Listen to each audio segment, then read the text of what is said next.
મિત્રો આપણે અત્યારે વાગ્યા છે 9:30 રાતના અને નીતિનભાઈનો કોલ આવ્યો પાછો.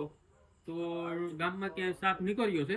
નીતિનભાઈના કોલમાં એવું જાણવા મળ્યું છે કે 70 ક્યાંય ઝાડમાં ફસાણી છે મિત્રો. તો આપણે નીતિનભાઈનો કોલ આવ્યો છે એટલે આપણે જઈએ નીતિનભાઈને ઘરે પહેલા જઈએ. નીતિનભાઈને લેવાના છે તો નીતિનભાઈને લઈ અને આપણે રેસ્ક્યુ કરવા જઈએ છે. 70ના મેસેજ છે પણ કયો સાપ છે એ કંઈ ખબર નહીં. ત્યાં જઈને તમને બતાવું લોગની અંદર. તો બન્યા રહેજો. પહેલા આપણે નીતિનભાઈને ઘરે જઈએ પછી નીતિનભાઈને લઈને આપણે જઈએ જ્યાં સાપ નીકળ્યો ત્યાં. તો તમે વ્લોગની અંદર કન્ટિન્યુ રહેજો મિત્રો. તમને બતાવશું કયો સાપ છે, કઈ રીતે રેસ્ક્યુ કરીએ છીએ એ પણ બતાવશું. તો બન્યા રહેજો કન્ટિન્યુ. તો આપણે નીતિનભાઈ મારે પહોંચી ગયા છે. તમે જોઈ શકો છો નીતિનભાઈ બાઇક હકાવે છે.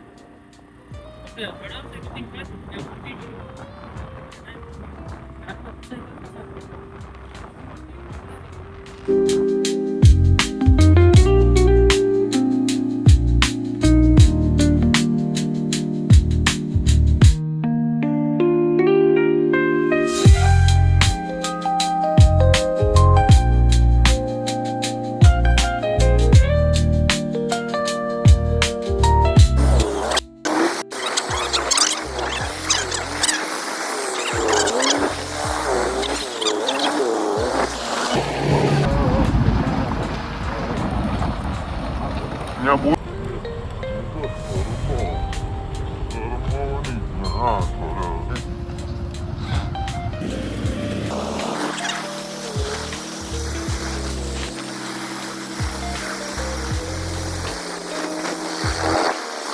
ફાઇનલ મિત્રો આપણે પહોંચી ગયા છે. પરેશભાઈ નાથાભાઈ ચુડાસમાની વાડીએ ઝાડમાં ફસાઈ ગયેલ છે મિત્રો 70. આપણે નીતિનભાઈ પણ આવી ગયા છે, જોઈ શકો છો. ને 70 અહીંયા છે મિત્રો. 70 સાહેબ તમે જોઈ શકો છો. 70 છે મિત્રો, ઝાડમાં ફસાઈ ગયેલ છે. તો બન્યા રહેજો વ્લોગની અંદર કન્ટિન્યુ મિત્રો. આપણે નીતિનભાઈ રેસ્ક્યુ કરવાનો પ્રયત્ન કરે છે.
આપણે 70 નું રેસ્ક્યુ કરીને આવ્યા છીએ રિલીઝ કરવા માટે મિત્રો. તો તમને નીતિનભાઈ જણાવશે.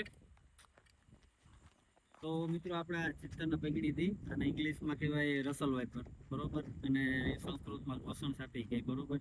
તો હવે આપણે આને ફાઇનલ અહીંયા આગળ રિલીઝ કરી દઈએ. પણ આનું રેસ્ક્યુ કરવું એના કરતાં 5 કોબરાનું સાથે રેસ્ક્યુ કરવું સારું, બરોબર. આનાથી બધા આ સ્નેક કેસર હોય જે સાપ પકડતા એ પણ 5 દૂર રાખીને આને પકડતા હોય. એટલે જો તમને કોઈને કંઈ અનુભવ ન હોય તો આનું રેસ્ક્યુ કરવું ને કોઈને આસપાસ સાપ રેસ્ક્યુ કરતા હોય એને બોલાવી લેવા. તો હવે તમે કન્ટિન્યુ રહેજો આપણો વ્લોગના. આગળ આપણે આને કાઢીએ બરોબર બહાર ને તમે જોજો આપણે કરીએ છીએ રિલીઝ.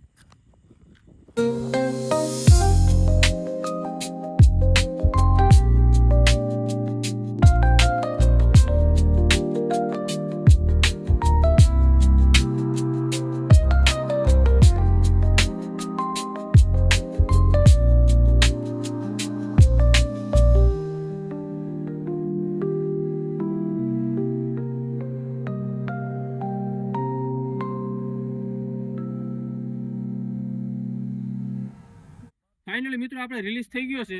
તો અમારો બ્લોગ તમને કેવો લાગ્યો કોમેન્ટમાં કહેજો. ને અમારો બ્લોગ તમને પસંદ આવ્યો હોય તો લાઈક શેર સબસ્ક્રાઇબ કરજો. ને અમારા નવા બ્લોગ જોવા માટે અમારી યુટ્યુબ ચેનલ નો સબસ્ક્રાઇબ કરી હોય તો મિત્રો કરી લેજો. ફરી નવા બ્લોગ્સમાં મળીશું.